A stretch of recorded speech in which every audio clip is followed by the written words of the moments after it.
साथियों, इस वीडियो में आपको ट्रायंगल के बारे में फुल कॉन्सेप्ट देने जा रहा हूं। साथियों, इस वीडियो में मैं अप्रॉक्सीमेटली 40 सम आपको डील करूंगा, जो कि ट्रायंगल का हर एक पर्सपेक्टिव आपको बताने में सफल होगा। ठीक है साथियों, तो चलिए हम सबसे पहले ट्रायंगल के बारे में थोड़ा सा उसका ओवरव्यू और आइडियाज़ ले लेते हैं। तो ट्रायंगल जो होता है, ऐसा कोई भी प्लेन, ठीक है, जो तीन तरह से साइड से ऐसे घिरा हो। ये जो प्लेन है ये तीन तरफ से घिरा हुआ है, तो इस बाउंडेड एरिया को हम लोग बोलते हैं ट्रायंगल। ठीक है, ये plane bounded by 3 straight line segments is called a triangle. Simple definition है। अब ट्रायंगल जो है साइड्स के अनुसार और एंगल के अनुसार हम लोग नामांकन करते हैं। ठीक है, यानी नाम देते हैं अकॉर्डिंग टू साइड और अकॉर्डिंग टू एंगल। ठीक है, तो इसमें जो है अकॉर्डिंग टू साइड जो एंगल होते हैं उसमें आता है स्केलेन ट्रायंगल। ठीक है,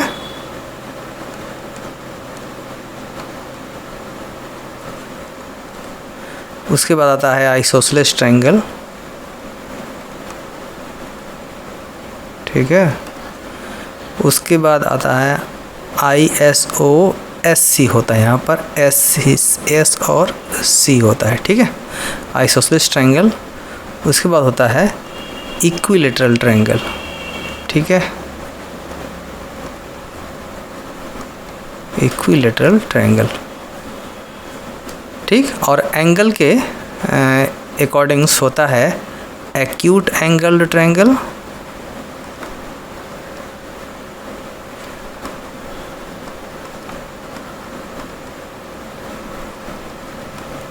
और होता है राइट एंगल ट्रायंगल,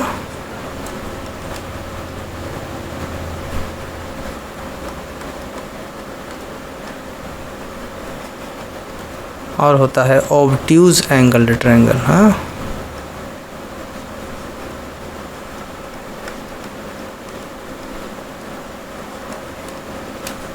ठीक है साथियों, तो इतना तरह का ट्रायंगल होता है। अब मैं एक एक को बारे में आपको बता देता हूँ, जिससे आपका आइडिया हो जाए क्लियर इसमें।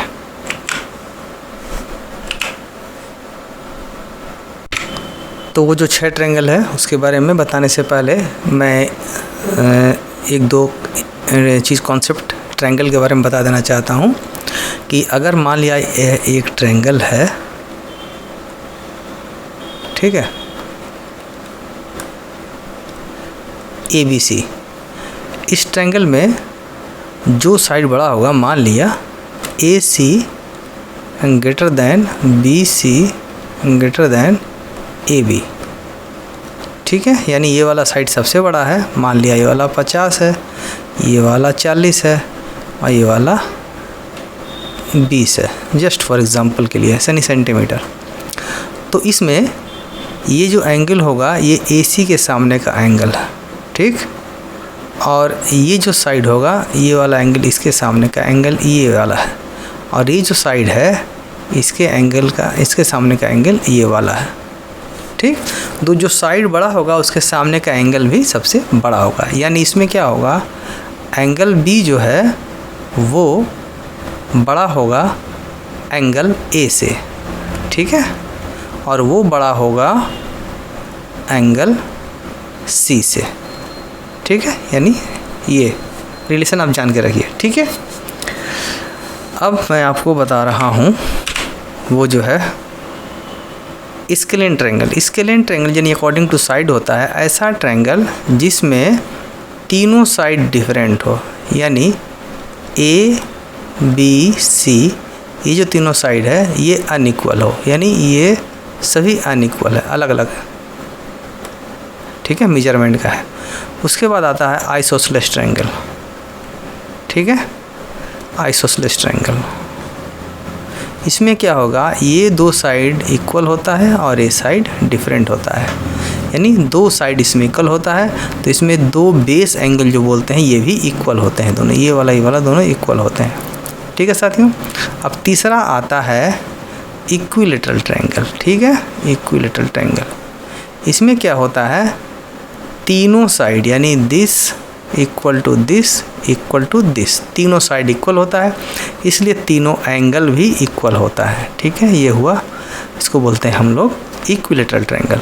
ठीक है, और ये जो ट्रायंगल है ये हमेशा 60 डिग्री का होता है।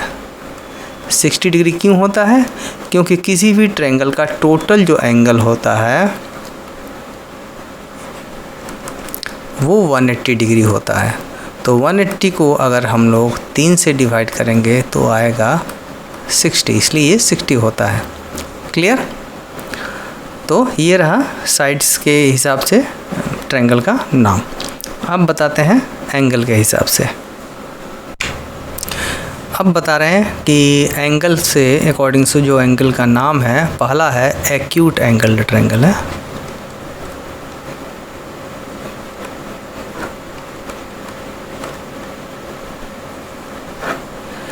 ऐसा ट्रायंगल जिसमें प्रत्येक जो एंगल है वो सभी लेस देन 90 है। ठीक है, ये तीनों एंगल जो है ये सब भी 90 से कम है। मान लिया एक 70 है, एक 60 है, तो 7 6 13, 180 31 हो गया, तो ये 50 होगा इस तरह से। ठीक है, तो 70 + 60 130 और प्लस ये 50 डिग्री तो 180, यानी सबका सम हमेशा 180 होना चाहिए, 180। ठीक है ना, तो सभी जो एंगल है वो लेस देन 90 होगा, तो एक होगा एक्यूट एंगल ट्रायंगल। दूसरा है right angle triangle.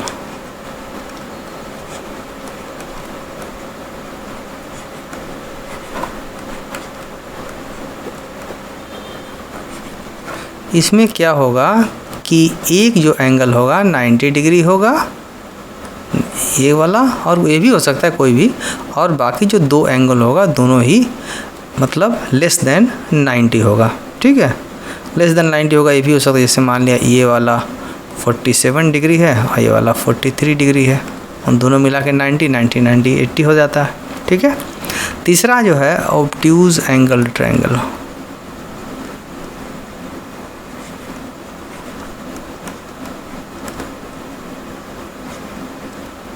Obtuse angle triangle में एक जो एंगल होगा वो 90 से ज़्यादा होगा, कम से कम। ठीक है, मान लिया ये वाला 110 डिग्री है।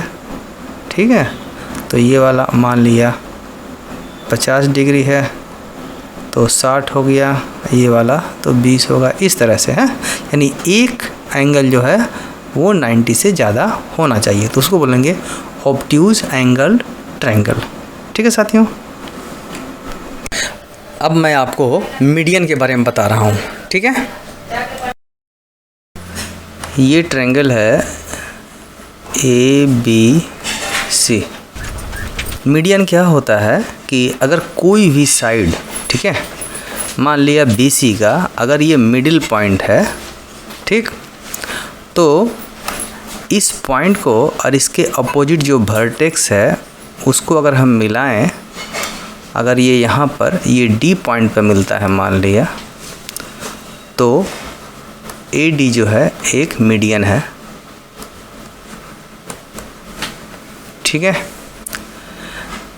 सिमिलरली दूसरे साइड का अगर मीडियन देखें, मान लिया AB साइड का मीडियन, अगर ये मिड पॉइंट ये है तो इसका अपोजिट वर्टेक्स C है, तो ये हुआ CE मान लेते हैं। ठीक, उसी तरह से AC का मिडिल पॉइंट मान लिया ये वाला है, दिस वन, तो इसका जो अपोजिट साइड पर B वर्टेक्स है ये हुआ BF। तो ये तीनों मीडियन है, ये तीन साइड के। ठीक है, यानी AD मीडियन है, CE मीडियन है, BF भी एक मीडियन है।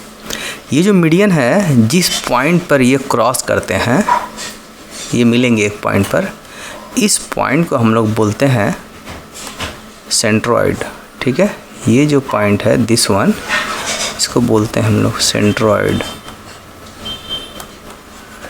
ठीक है, ये जो सेंट्रॉइड होता है ये हर एक मीडियन को 2:1 के रेशियो में डिवाइड करता है।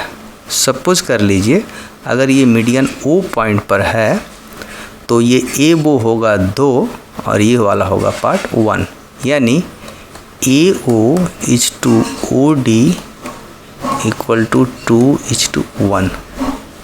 Similarly, CO is to OE equal to 2:1 और BO is to OF equal to 2:1। ठीक है, ये तीनों मीडियन अपने आप को इस रेशियो में एक दूसरे से डिवाइड करते हैं। और किसी भी ट्रायंगल का जो मीडियन होता है वो एक ही पॉइंट पर मिलता है। इसके लिए करके एक आपको थ्योरी भी आता है, proof that the medians of a triangles are concurrent. ठीक है, एक पॉइंट पर मिलते हैं। तो ये हुआ मीडियन के बारे में। नेक्स्ट बताते हैं एल्टीट्यूड के बारे में। अब मैं बता रहा हूँ कि किसी ट्रायंगल का जो एल्टीट्यूड होता है वो क्या होता है। किसी भी साइड का एल्टीट्यूड उसके अपोजिट वर्टेक्स से अगर एक परपेंडिकुलर ड्रॉन किया गया हो उस साइड के ऊपर में, this is equal to 90 degree, तो मान लिया ये डी पॉइंट पर BC पर मिलता है तो AD ये है एल्टीट्यूड। ठीक है, इसी तरह से AC का भी एक एल्टीट्यूड हो सकता है। अगर हम मान लिया यहाँ पर एक AC पर परपेंडिकुलर डालने की कोशिश करें तो मान लिया ये BE ये है परपेंडिकुलर ऑन द AC, तो ये BE अपोजिट वर्टेक्स B से एक एल्टीट्यूड हुआ। ठीक है, साइड AC पर। सिमिलरली अगर हम AB पर एक हम परपेंडिकुलर डालें अपोजिट वर्टेक्स C से, थोड़ा सा टेढ़ा मेढ़ा हो रहा है तो चूँकि हैंडमेड है इसलिए उतना एक्यूरेट नहीं होगा, आप जस्ट समझने की कोशिश कीजिए। ठीक है, ये C पर होगा तो यहाँ पर ये जो परपेंडिकुलर होगा मान लिया F पर ये मिला है तो ये जो CF है वो AB पर एक मतलब एल्टीट्यूड है। तो तीनों ही जो एल्टीट्यूड लाइन है AD, BE और CF एक पॉइंट पर ही कट करते हैं। इस पॉइंट को हम लोग कहते हैं ऑर्थो सेंटर। ठीक है, सेंटर। ठीक है ना, तो ये रहा एल्टीट्यूड के बारे में। अब एक दूसरा चीज़ आपको बता दे रहा हूँ, एक प्रॉपर्टी और बता देना चाह रहा हूँ जो कि आपको सम बनाने में काम आएगा।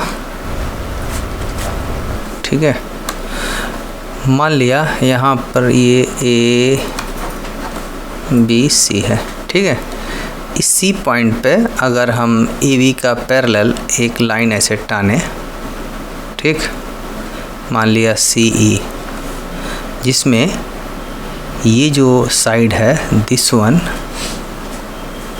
ये पैरेलल है इसके, तो इसमें क्या होगा, ये जो है एंगल A ये अल्टरनेट एंगल है इसका, यानी दिस ये जो एंगल होगा ये इक्वल होगा। ये पैरेलल थ्योरी से हम लोग जानते हैं, हम लोग इस तरह पैरेलल थ्योरी पढ़े हैं ना कि ये जो है ये दोनों अल्टरनेट एंगल है, alternate angles are equal. Similarly this angle is equal to this angle.